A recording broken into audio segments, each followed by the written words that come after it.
Hey guys, welcome back to the channel super ideas में आप लोगों का एक बार फिर से स्वागत है। तो दोस्तों, आज के इस वीडियो में हम बात करने वाले हैं उत्तराखंड की बड़ी खबरें। 13 जुलाई है, आज ट्यूसडे का दिन है। इसके साथ ही आज की इस वीडियो में हम बात करेंगे चार धाम यात्रा, कांवड़ यात्रा, उत्तराखंड की नई गाइडलाइंस और मौसम के बारे में। तो बने रहिए वीडियो के अंत तक ताकि आप किसी भी न्यूज को मिस ना करें। और इससे पहले अगर अभी तक आप लोगों ने चैनल को सब्सक्राइब नहीं किया है तो चैनल को सब्सक्राइब कर लें और बेल आइकन को भी प्रेस कर लें ताकि जैसे ही वीडियो अपलोड होती है उसकी नोटिफिकेशन भी आप लोगों को मिल पाए। हो सकता है अभी आपको थोड़ा सा डिस्टरबेंस लगे आवाज में, क्योंकि बाहर बारिश हो रही है, तो वो थोड़ा बियर कीजिएगा। चलिए शुरू करते हैं। मुफ्त बिजली पर शिफ्ट हो गई है क्या उत्तराखंड की पॉलिटिक्स, जहां पर भाजपा ने बोला कि हम 200 यूनिट तक मुफ्त बिजली और 200 यूनिट तक 50% बिल पर बिजली प्रदान करेंगे। वहीं पर केजरीवाल जब रविवार को आए तो उन्होंने कहा 300 यूनिट बिजली फ्री देंगे। अब कांग्रेस कह रही है 400 यूनिट तक फ्री बिजली का ऑफर है। क्या उत्तराखंड की पॉलिटिक्स सिर्फ मुफ्त बिजली पर ही रह गई है? अरविंद केजरीवाल ने ऐलान किया था कि अगर आम आदमी पार्टी को उत्तराखंड में सत्ता मिलती है तो वह 300 यूनिट तक मुफ्त बिजली मुहैया कराएगा, जबकि कांग्रेस का ऑफर एकदम आगे है, 400 यूनिट। उत्तराखंड के मुख्यमंत्री पुष्कर सिंह धामी ने कहा है कि कांवड़ यात्रा लाखों लोगों की आस्था की बात है, पर श्रद्धालुओं की जान को खतरा नहीं होना चाहिए। उन्होंने कहा कि कोरोना संक्रमण के बीच कांवड़ यात्रा के कारण लोगों को अपनी जान गंवानी पड़े, इससे तो भगवान भी पसंद नहीं करेंगे। धामी ने कहा कि सरकार पहले ही कांवड़ यात्रा पर रोक का निर्णय ले चुकी है। आस्था भगवान से जुड़ा विषय है, इसलिए लेकिन भगवान भी नहीं चाहेंगे कि किसी की जिंदगी जाए। ऐसे में सभी पहलुओं पर गौर करने के लिए पड़ोसी राज्यों के अधिकारियों के साथ बैठक हो चुकी है और जरूरत पड़ी तो उस स्तर पर भी विचार किया जाएगा।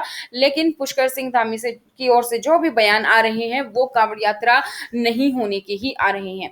वीकेंड के लिए डीएम लेंगे फैसला, ज्यादा रियायत के मूड में नहीं है सरकार। तो उत्तराखंड में अब कोरोना संक्रमण के कम होते मामलों के बावजूद भी सरकार अभी कोविड कर्फ्यू में बहुत ज्यादा रियायत देने के मूड में नहीं है।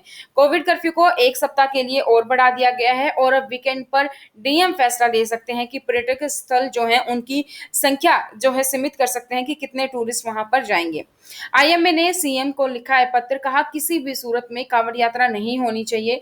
आईएमए यानी कि इंडियन मेडिकल एसोसिएशन ने उत्तराखंड में कांवड़ यात्रा को मंजूरी न देने की मांग को लेकर मुख्यमंत्री पुष्कर सिंह धामी को पत्र लिखा है। इसके अलावा आईएमए ने और भी सभी धार्मिक संस्थानों को बंद रखने के लिए भी पत्र अलग अलग स्टेट्स को लिखे हैं। मानसून फिर सक्रिय हुआ, बुलेट सवार बहा, बद्रीनाथ और यमुनोत्री हाईवे खुला। लंबे इंतजार के बाद एक बार फिर राज्य में मानसून सक्रिय हो गया है। मौसम वैज्ञानिकों का कहना है कि वही मानसून फिर सक्रिय होने से मैदान से लेकर पहाड़ तक मौसम वैज्ञानिकों ने बारिश की संभावना जताई है। यूटिलिटी के अनियंत्रित होकर टक्कर लगने से बकरी चरा रही लड़की की मौत, चालक ने भी दम तोड़ा। टिहरी जिले के जौनपुर ब्लॉक के थत्यूट बंगसील मोटर मार्ग में यूटिलिटी के अनियंत्रित होकर टक्कर लगने से बकरी चरा रही लड़की की मौत हो गई, वही यूटिलिटी चालक सचेंद्र गंभीर रूप से घायल है। उत्तराखंड सरकार ने सोमवार को राज्य में लगाए गए कोरोना वायरस लॉकडाउन को एक बार फिर से एक वीक के लिए 20 जुलाई तक बढ़ा दिया है। जिलाधिकारियों को अधिकृत किया गया, यदि आवश्यक हो तो सप्ताहांत पर अपने अधिकार क्षेत्र में लोकप्रिय स्थलों पर जाने वाले पर्यटकों की संख्या को भी सीमित किया जा सकता है। इसके अलावा अगर आप उत्तराखंड में एज ए टूरिस्ट आ रहे हैं तो गाइडलाइन सेम है कि आपको आरटीपीसीआर रिपोर्ट साथ लेकर आनी है 72 घंटे की। साथ में आपको लेकर आना है ई पास। और इसके अलावा जैसे आप मसूरी, नैनीताल जैसे शहरों में अगर आप एंट्री करेंगे तो वहां के लिए आपको होटल बुकिंग भी अनिवार्य है। कोविड उपयुक्त व्यवहार जैसे मास्क न पहनना, सामाजिक दूरी बनाए रखना सभी स्थानों पर सख्ती से बनाए रखा जाना चाहिए और उल्लंघन करने वालों को भी दंडित किया जाना चाहिए। अन्य जो छूट थी वो पहले वाली ही जारी रहेंगी, जैसे कि व्यावसायिक प्रतिष्ठान प्रतिदिन सुबह 8 बजे से शाम के 7 बजे तक खुलेंगे, रविवार को बंद रहेंगे। मसूरी और नैनीताल संडे को खुलेंगे लेकिन ट्यूसडे को बंद रहेंगे, यानी कि आज बंद है। होटल और रेस्टोरेंट 50% क्षमता पर डाइनिंग के लिए खुल सकते हैं। नौकरी के इच्छुक लोगों के लिए कोचिंग सेंटर, मॉल, जिम भी 50% क्षमता पर खुल सकते हैं। दिशा निर्देशों के according cinema hall, swimming pool, मनोरंजन पार्क अभी के लिए बंद रहेंगे। हर की पौड़ी पे नशे में नाच रहे थे हुड़दंग, पुलिस ने किया गिरफ्तार, हाथ में गंगा जल देकर दिलाई नशा न करने की शपथ। शनिवार की रात मादक पदार्थों का सेवन कर रहे हर की पौड़ी क्षेत्र में हुड़दंग मचा रहे श्री गंगा सभा के 2 कर्मचारियों समेत 9 लोगों को पुलिस ने गिरफ्तार किया। आरोपियों के खिलाफ मुकदमा दर्ज कर उन्हें न्यायालय में भी पेश किया गया है। वही हाथ में गंगा जल देकर गंगा किनारे नशा न करने की शपथ भी दिलवाई गई। देहरादून, पिथौरागढ़, बागेश्वर, उत्तरकाशी के अलावा राज्य के बाकी सभी जिलों में गर्जना के साथ तेज बौछारें पड़ने की साथ ही कहीं कहीं भारी से भारी बारिश की भी संभावना है। देश के अन्य राज्यों से घूमने आए पर्यटक दूसरे दिन भी लंबे जाम से गुजरने के बाद मसूरी पहुंचे, जबकि कोरोना की RT-PCR negative report, smart city के पोर्टल पर पंजीकरण और होटल की बुकिंग न होने से करीब 1500 वाहनों को कोठाल गेट से लौटा दिया। इस दौरान यातायात व्यवस्था को बनाए रखने के लिए पुलिस को कड़ी मेहनत करनी पड़ी। बाहरी जिलों से जिला टिहरी गढ़वाल के प्रसिद्ध पर्यटन स्थल कैंपटी फॉल में पानी बढ़ गया और खतरे को देखते हुए पुलिस ने सैलानियों के लिए फॉल में जाने की अनुमति भी नहीं दी है, रोक दिया गया है। 20 साल बाद बदलेगा यूपीसीएल का ढांचा। नई भर्तियां होंगी क्योंकि साल दर साल उपभोक्ताओं की तो संख्या बढ़कर 26 लाख पहुंच चुकी है, लेकिन यूपीसीएल में अभी भी कर्मचारियों के जो स्वीकृत पद हैं वो अभी भी उतने ही हैं। उत्तराखंड में कोरोना की बात करें तो 51 नए संक्रमित केस मिले हैं, 2 की मौत, घटकर 1000 से कम हो चुके हैं एक्टिव केस। तो उत्तराखंड में अब कोरोना संक्रमण की रफ्तार कम हो गई है। प्रदेश में रिकवरी रेट 95.82 पहुंच गई है। उत्तराखंड में ब्लैक फंगस धीरे धीरे ही सही पांव पसारता जा रहा है। एक माह में इसके मरीजों की संख्या तकरीबन दुगनी हो चुकी है। अधिक चिंता वाली बात यह है कि ब्लैक फंगस के भर्ती मरीजों में कहीं 1/3 की मौत हो रही है। इसे देखते हुए स्वास्थ्य विभाग ने मरीजों के साथ साथ अस्पतालों के लिए भी अतिरिक्त सतर्कता बरतने की अपील की है। उत्तराखंड में 8 बड़ी महत्वाकांक्षी परियोजनाओं को फंडिंग का इंतजार है। वाह्य सहायतित योजनाओं के तहत 9499 करोड़ की लागत की इन परियोजनाओं के लिए सरकार अंतर्राष्ट्रीय वित्तीय एजेंसियों से फंड जुटाने की कोशिश कर रही है, लेकिन राज्य में बार बार नेतृत्व परिवर्तन और कोविड-19 महामारी के चलते फंड जुटाने की कोशिशों में रफ्तार धीमी पड़ रही है।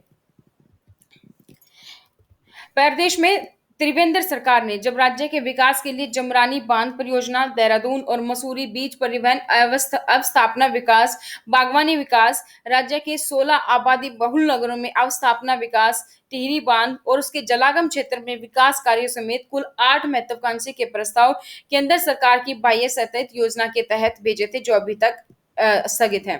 शहर के नेहरू कॉलोनी निवासी 16 वर्षीय निखिल सेंट जोसेफ स्कूल में 11वीं कक्षा का छात्र है। 10वीं कक्षा से ही निखिल को स्मार्ट ग्लासेस डिवाइस बनाने का विचार आया और उसने इस तरह पर दिन रात मेहनत करके एक नया स्टार्टअप के लिए आइडिया निकाला है। 11वीं छोटी सी उम्र में 11वीं में पढ़ने वाले छात्र ने स्मार्ट ग्लासेस डिवाइस बनाने के लिए आइडिया पर बिजनेस खड़ा करने की ठानी है। स्मार्ट ग्लासेस में लोकेशन, मूवी देखने के साथ अन्य वे सभी सुविधाएं मिलेंगी जो एक कंप्यूटर या स्मार्टफोन पर मिलती हैं। स्मार्ट ग्लासेस बनाने पर वह भी काम कर रही हैं। बीते साल में कोरोना के चलते शिक्षा को भारी नुकसान हुआ है। बच्चों की पढ़ाई प्रभावित होने के साथ ही शिक्षा व्यवस्था में भी बदलाव आया है। ऐसे में 10वीं कक्षा पास कर नई कक्षा में जाने वाले बच्चों को और अधिक नुकसान न हो, इसके लिए केंद्रीय विद्यालय उन्हें प्रोविजनल एडमिशन दे रही है। उत्तराखंड के मुख्यमंत्री पुष्कर सिंह धामी द्वारा हाल ही में अपनी किताब का विमोचन कराने वाले एक व्यक्ति को एक जोहरी की पत्नी से कथित तौर पर 1.75 करोड़ रुपए की नकदी और जेवरात ठगने के आरोप में गिरफ्तार किया गया है। ऋषिकेश के डीएसपी दिनेश चंद्र डोडियाल ने बताया कि महेंद्र रोड़े उर्फ योगी प्रियव्रत अनिमेश ने साधु का वेश धारण करके महिला को ठगा था, जिसे रविवार देर रात लाल टप्पर क्षेत्र के नेचर विला के कॉटेज नंबर 21 से गिरफ्तार किया गया। उसके पास करीब 10 लाख रुपए के सोने और चांदी के जेवर भी बरामद हुए हैं। चमोली जनपद के ग्राम प्रधानों ने अपनी विभिन्न मांगों को लेकर मुख्य विकास अधिकारी कार्यालय गेट पर तालाबंदी कर दी है और इसके साथ ही धरना प्रदर्शन भी कर दिया है। इसके बाद रैली निकालकर नारेबाजी की और अपना विरोध जताया। ग्राम प्रधान कॉमन सर्विस सेंटर को यानी कि सीएससी को प्रतिमाह 2500 रुपए दिलाने का आदेश वापस लेने के साथ ही अपनी 12 सूत्री मांगों को लेकर आंदोलनरत हैं। भारी बारिश के बाद मलबा ब्लॉक ऋषिकेश बद्रीनाथ राष्ट्रीय राजमार्ग 07 चमोली के के पास ये ब्लॉक है। तो पाबंदियों के बीच नैनीताल में लगी पर्यटकों की भीड़, कोविड-19 की तीसरी लहर। पुलिस ने केवल उन पर्यटकों को नैनीताल में प्रवेश की अनुमति दी है जिसके पास आरटी-पीसीआर की नेगेटिव रिपोर्ट है और उसकी पुष्टि आवास के प्रमाण पत्र है, यानी कि वो कहाँ पे ठहरेगा इसके लिए उसके पास पूरा इंतजाम है।